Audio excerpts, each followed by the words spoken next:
Et comme chaque jeudi, place à la chronique santé avec Yasmine El Karouni qui vient de me rejoindre sur ce plateau. Bonjour Yasmine. Bonjour Pape, comment ça va? Ça va très bien. Je ne suis pas seule. Vous n'êtes pas seule. Absolument. Vous êtes avec Rizlan Shraibi qui est psychothérapeute. Absolument. Et avec elle, nous allons parler de psychothérapie, mais pas seulement. On va parler aussi d'un événement international qui est en train de se dérouler à Tanger cette semaine. Pas le jazz qui s'est terminé, mais en rapport avec la psychothérapie, et on en parle tout de suite. Rizlan Shraibi, merci infiniment d'être là. Merci. Alors vous êtes entre Casablanca et Paris, vous êtes psychothérapeute. La psychothérapie, c'est quoi exactement? C'est quoi les différences, brièvement bien sûr, entre psychothérapie, psychologie et psychiatrie? Bon, alors déjà, psychiatrie, c'est de la médecine, donc c'est l'ordre des médecins, et ce sont les seuls habilités à prescrire des médicaments. Et on travaille régulièrement justement avec des psychiatres lorsque c'est nécessaire. Dans ma mouvance à moi, c'est vraiment la psychothérapie relationnelle, humaniste, issue du courant de Carl Rogers. C'est un courant qui a pour postulat que la personne a toutes les ressources en elle pour s'en sortir. On n'est pas dans une position supérieure par rapport aux personnes qu'on accompagne, mais par contre, on peut leur mettre les conditions nécessaires pour qu'ils commencent à catalyser leurs ressources. Ok, d'accord. Alors, ce qui fait peur aussi par rapport à la psychothérapie, c'est qu'en général, on dit que ça prend beaucoup de temps. Et donc, les gens ont peur de se lancer dans une...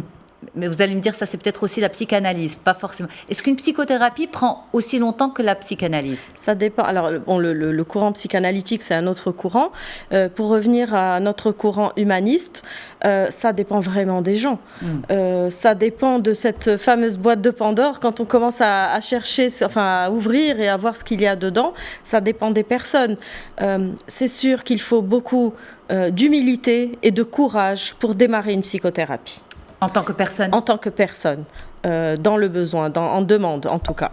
Il faut vraiment beaucoup de courage. Maintenant, on est là pour faciliter cette prise de décision, pour faciliter, pour mettre vraiment les conditions d'empathie, du non-jugement, de l'écoute, de l'authenticité. C'est pour ça qu'on l'appelle psychothérapie relationnelle, parce qu'il se tisse une relation entre le psychothérapeute et la personne qu'on accompagne, qui vraiment va lui permettre de traverser toutes les différents goulots d'étranglement avec le moins de dégâts et presque, j'ai envie de dire, ou pas.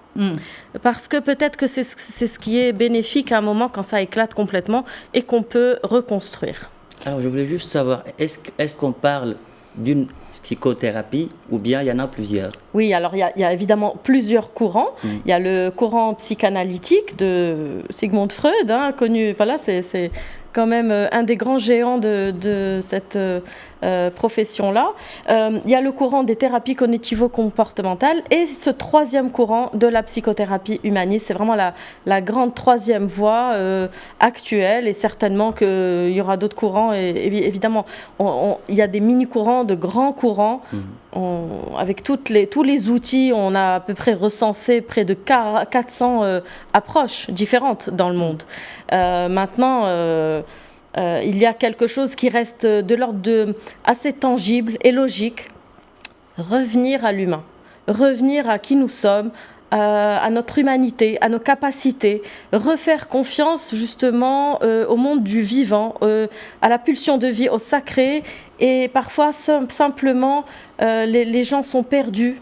Et pouvoir, on est là en tant que psychothérapeute pour reprendre la lampe torche et rééclairer le chemin, tout simplement. J'imagine les mots sont très importants dans votre approche. Ah, complètement.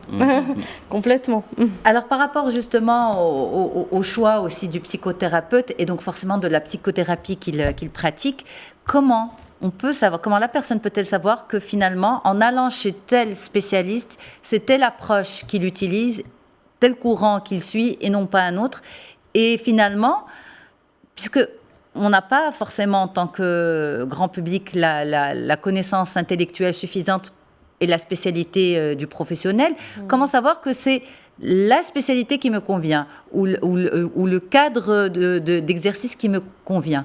Je trouve que vraiment les médias, dont vous, Yasmine, vous avez fait un travail de déblaiement du terrain, mais extraordinaire. Avec On se dit tout. Voilà, On se dit tout. La radio aussi.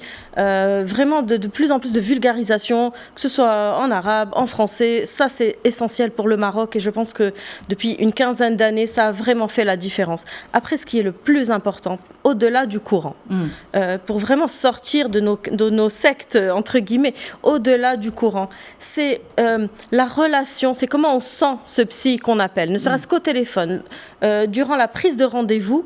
Est-ce qu'on est déjà en confiance? Est-ce qu'il a été à l'écoute ou pas?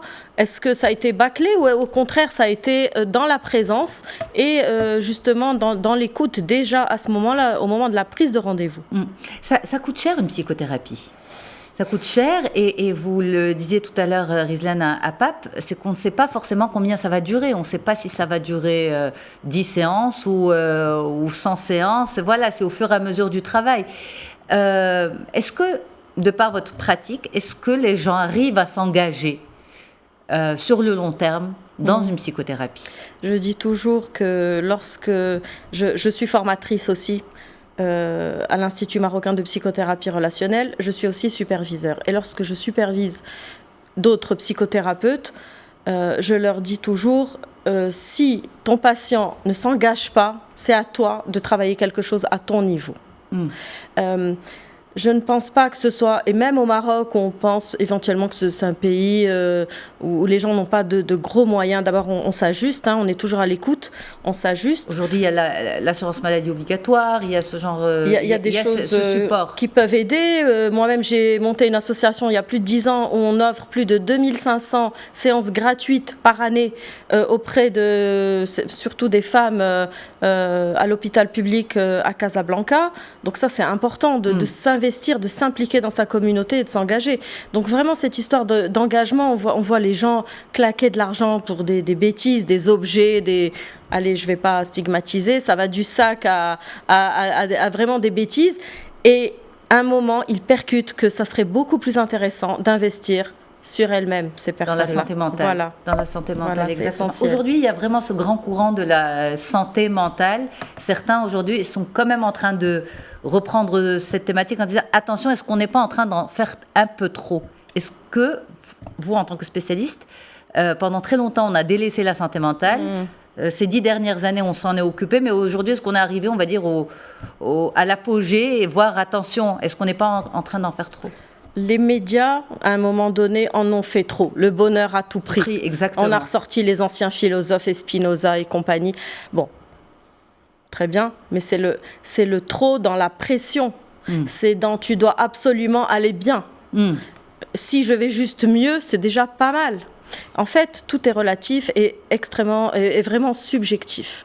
Donc, on ne va pas être dans ces injonctions du bonheur à tout prix et de la santé mentale à tout prix. Chacun est censé mettre son curseur là où il a besoin de le mettre et on n'est pas tout le temps dans une évolution. Il y a des moments où on fait pouce, trêve, on en profite justement de ce travail qu'on aurait fait sur soi. On peut reprendre plus tard. L'essentiel, c'est une espèce de curseur. Voilà, l'injonction extérieure. Voilà. Si le curseur intérieur est là, ça suffit. On devrait le respecter. On devrait être là à l'écoute de ça. Alors, vous êtes en tant que professionnel aujourd'hui dans une rencontre internationale à Tanger. D'ailleurs, c'est pour ça qu'on vous reçoit aussi sur notre plateau aujourd'hui. Ça vous permet de faire ce stop, pause, par rapport à la pratique, par rapport à ce qui se passe, par rapport à vous en tant que personne également? Le développement professionnel du psychothérapeute fait partie de la déontologie, fait partie de notre éthique. Si on ne se fait pas superviser, si on ne se fait pas suivre aussi régulièrement, si on ne se rencontre pas, puisque là c'est un congrès international de rencontre de tous les thérapeutes, les praticiens de cette approche centrée sur la personne de Carl Rogers. On se retrouve là pendant une semaine à Tanger. La première fois en Afrique ? C'est la première fois en Afrique, dans un pays berbéro-arabo-musulman quand même. En fait, ça fait 40 ans que ce congrès existe et à chaque fois, on vote pour le pays suivant. Et cette fois, on a voté pour la première fois donc pour le Maroc et c'est extrêmement touchant. J'ai vu toutes ces personnes arriver de partout dans le monde, du Chili, du Brésil, de l'Argentine, évidemment plusieurs pays européens, la Guinée-Bissau, la Réunion. J'ai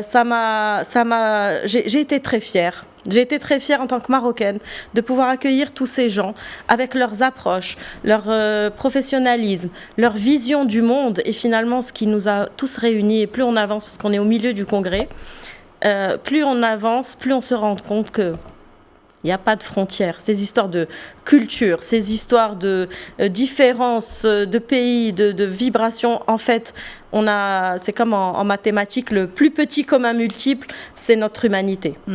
Et selon vous, qu'est-ce qui a expliqué le choix porté sur le Maroc pour abriter un tel congrès? En fait, ça s'est fait au fur et à mesure. Évidemment, moi-même, je participe régulièrement dans d'autres congrès qui ont lieu dans d'autres pays et régulièrement, je parle du Maroc. Être ambassadrice du Maroc, c'est une chance et une fierté en même temps. Et parler du Maroc à travers la psychothérapie ou à travers, de manière plus habituelle, disons sa cuisine ou sa géographie, tout est l'occasion de mettre le Maroc en avant. C'est un pays extraordinaire, fait de ressources, de créativité, de gens incroyables. Ça a l'air complètement galvaudé ce que je dis, mais ce qui m'a beaucoup touchée dans ce congrès en ce moment à Tanger, c'est que toutes ces personnes qui sont venues de partout dans le monde, elles ont reconnecté avec ça et c'est elles-mêmes qui nous ont encore renvoyé cette fierté qu'on est censé porter. Donc toutes ces années, j'ai parlé depuis une bonne dizaine d'années de la possibilité d'organiser ce congrès à Tanger. Alors Tanger, je suis née à Tanger et c'est ma petite ville chouchou, Tanger, donc voilà, nous y sommes. Et c'est le carrefour, c'est une ville carrefour. Quoi de mieux que de l'organiser ici? Eh bien, Rizlan Charaibi, merci infiniment d'avoir été là pour décrypter cette thématique de la psychothérapie et nous rapprocher aussi par rapport à cet événement que vous avez réussi à organiser après 10 ans dans votre ville de naissance ici à Tanger au Maroc. Pape, merci beaucoup. Merci à vous Yasmine, merci Rizlan. Merci à vous.